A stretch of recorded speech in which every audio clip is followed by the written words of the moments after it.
watching the news on Croatian television. Croatia's heavily indebted food and retail group Agrokor reached a standstill agreement with creditors on Friday. The deal should ease Agrokor's liquidity problems while the company restructures its debts. Creditors, including Russia's Sberbank and VTB Bank, are expected to inject new funds into the concern by Tuesday. In exchange, they will name new managers to top executive positions.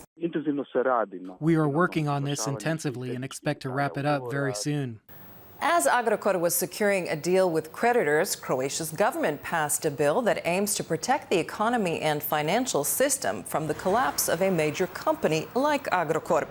Opponents of the bill have accused the government of tailoring the legislation to bail out Agrokor's owner, business tycoon Ivica Todorić. The HDZ's partners in government, Most, say that the legislation is only a safety net. In Agrokor's case, the safeguard may not even need to be triggered if there is an arrangement between the owners, creditors, and suppliers. All of those governing Croatia over the preceding 20 years have enabled Agrokor to become a monster that now poses a threat to the economy. Any responsible government would take the necessary steps to address the situation, and this government has done so, and quite rapidly. But it remains to be seen whether this safety net will ever need to be activated. The leader of the Social Democrats, Davor Bernardić, has expressed concern that the government failed to consult the opposition in drafting the bill prompted by the Agrokor crisis. He is also skeptical about its implementation. It is difficult to tell if this law will guarantee that suppliers will be able to collect on the debts owed to them, or if it will protect Agrokor's employees or those of their suppliers. The government must take responsibility. Finance Minister Marić must have known for some time about the situation in Agrokor.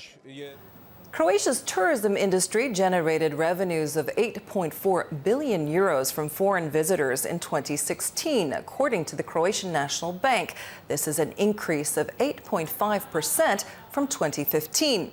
Tourism revenue accounted for 18.9% of Croatia's GDP last year, a slight rise of 0.7% from 2015. It's been 8 years since Croatia became the 28th member of NATO. Montenegro is slated to be the first country to join the alliance since then. At the very heart of NATO's spirit of solidarity is the principle of collective defense, which means that an attack on any one of the allies is considered an attack against all of them. There is no doubt that Croatia's ambitious effort to take on a series of commitments and carry them out on its own has been beneficial. Croatia committed to participate in peacekeeping missions, to control its own airspace and territorial waters.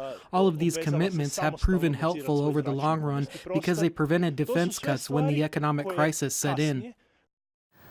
Voters in Serbia will head to the polls on Sunday in the first round of a presidential election. Prime Minister Aleksandar Vučić is the clear frontrunner among 11 candidates.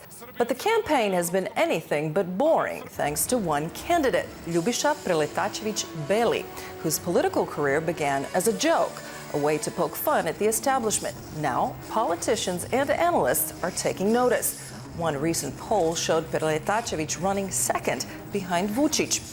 He's even pushed ultra-nationalist Vojislav Šešelj out of the spotlight and down to 5th place in the polls. Tens of thousands of Australians have been stranded by floodwaters after a powerful cyclone swept the country's east coast. 2 people have died. Floodwaters have swept away roads and bridges. More than 100,000 homes have been left without electricity. 6 major rivers have swelled to record levels. Authorities worry the floods could claim more victims as waters continue to rise. The important thing is that everyone should stay safe, take care, look out for your family, look out for your neighbours, but don't go into those flooded waters. That is the most dangerous part of these natural disasters, getting caught up in floodwaters as we've seen. The president's office hosted today an open-door event for some 170 young scientists excelling in science, technology, engineering, and math, these so-called STEM areas. These budding scientists presented their discoveries, experiments, inventions, and innovations in a bid to draw attention to the importance of putting more emphasis on the STEM curriculum in education.